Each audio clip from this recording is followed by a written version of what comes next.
news base. United States immigrants triple. Now, the illegal entry of non-nationals into the United States is a misdemeanor according to the Immigration and Nationality Act of 1965, which prohibits non-nationals from entering or attempting to enter the United States at any time or place which has not been designated by an immigration officer. The quantity of Indians captured for unlawfully entering the United States has about tripled so far in the year 2018, making them one of the biggest groups of expatriates apprehended. United States Custom and Border Protection stated this in a report. Paying smuggling rings between $25,000 and $50,000 per individual. A developing number of Indians are unlawfully crossing the United States-Mexico border and asserting refuge for abuse, CBP representatives said.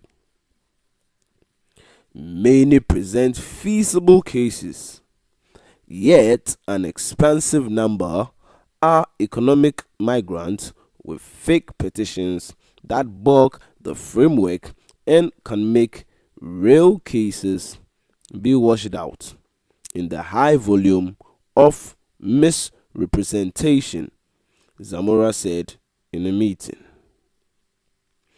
The Indian Embassy in Washington and the Indian office in San Francisco did not react to demands for input. Zamora said the CBP expects that the information for the fiscal year that ends on the 30th of September 2018 will indicate around 9,000 Indian nationals had been secured versus an approximate number of 3,162 in fiscal year back in the year 2017. Around 4,000 Indians who entered the United States wrongfully this year did as such over a 3-mile stretch of border fence at Mexicali, reports said. The word got out that Mexicali is a protected outskirt city which supports their intersection into the United States. Refuge searches ran from lower caste distant Indians confronting death threats for wedding outside their class to Sikhs asserting political oppression, immigration lawyers noted. Also, false refuge searches frequently present reorder proof indistinguishable to that of different vagrants, sources said. Now, reports coming in indicate that nearly 42.2% of Indian refuge cases were denied between financial years 2012 to 2017 as per Syracuse College's Transactional Records Access Clearing House. That contrast and forswearing rates of 79% for El Salvadorans and 78% for Hondurans. after Mexicans, subjects of Guatemala, Honduras, and El Salvador were well on their way to enter the U.S. wrongfully this year, as indicated by Border Patrol data. Indians still have some best approach to outnumber the about 30,000 El Salvadorans who entered the United States of America unlawfully in the year 2018, according to the information.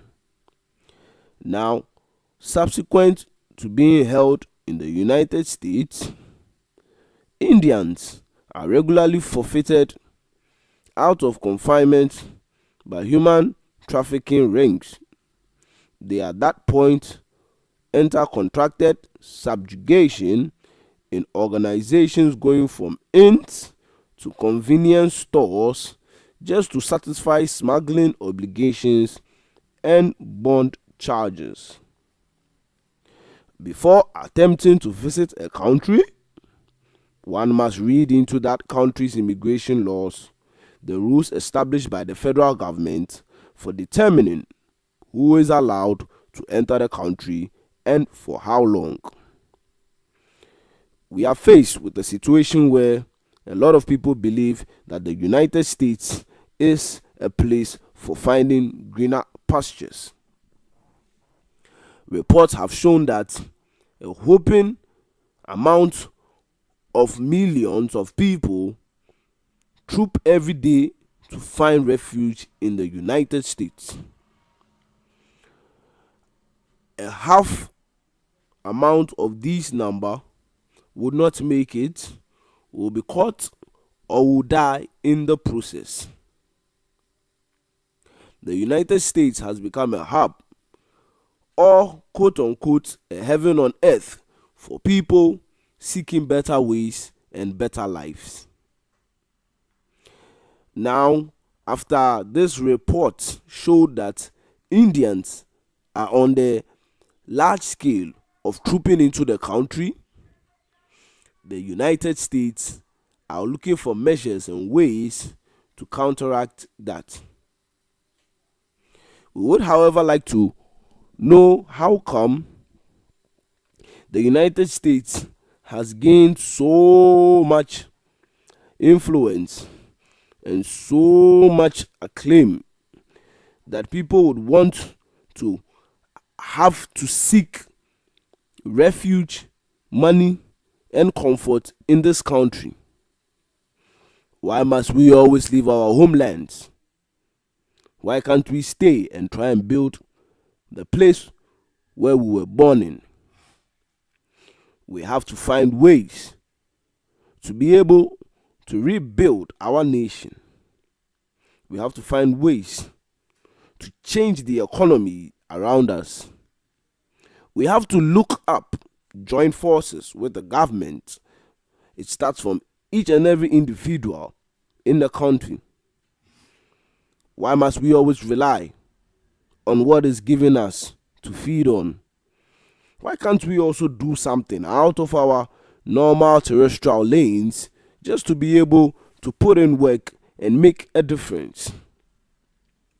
I'm sure if the people of India are able to grasp this and rebuild the nation, the story will change from Indians tripling into the United States to people from the United States crossing into India. You have to note, however, that the United States is always coming to other countries for help. The United States also needs people, infrastructure, plants, and products from other countries. But the United States have branded themselves very well in as such as when they come, they don't come begging as much as we do begging when we go there. The United States is a great country, and we all know that. But we should learn from some of their methods to be as great as they are. We should start producing our own. We should start promoting our own. And we should start building our own. We must also look up to political leaders whose aim is to work and build a country instead of fill up their pockets with money. We have always suffered the wrong end of political leaders who are more or less of square pegs in round holes. When voting, we must vote for people who we know and feel would come and build, repair, change, help, and work for the country. Not people who promise us and give us money just so they could triple the monies and the sums that they put into their campaigns. Let's do all we can. Let's do all we have to change this issue. Let's have a system in place whereby we look to ourselves and not to people from other countries. The United States is always going to be great as long as we keep on looking up to them. If you want to be great, look up to yourself, set a mark, follow it, and achieve it. For those of you who are Indians, who are still trying your best to go to the United States, if it is for greener pastures, my brother, my sister, I will advise you to think twice. It is true, you probably would find a good way, you probably would find a better way of making money, you probably would find more comfort in the United States. But it doesn't mean the United States won't be better without you. It doesn't also mean your country won't be better without you. Who knows? You might be the next person to discover a certain ornament, a certain treasure, a certain jewel, a certain river in your country that is going to change a lot of things. We would leave it at that as at now and leave your comments, your likes, and your ideas on the video. Thank you for listening. Do subscribe to our channel and follow our other media outlets like our news page at www.ghananewsbase.com to get more thrilling news. Thank you for watching. Do subscribe and have a nice day. Ghana News Base.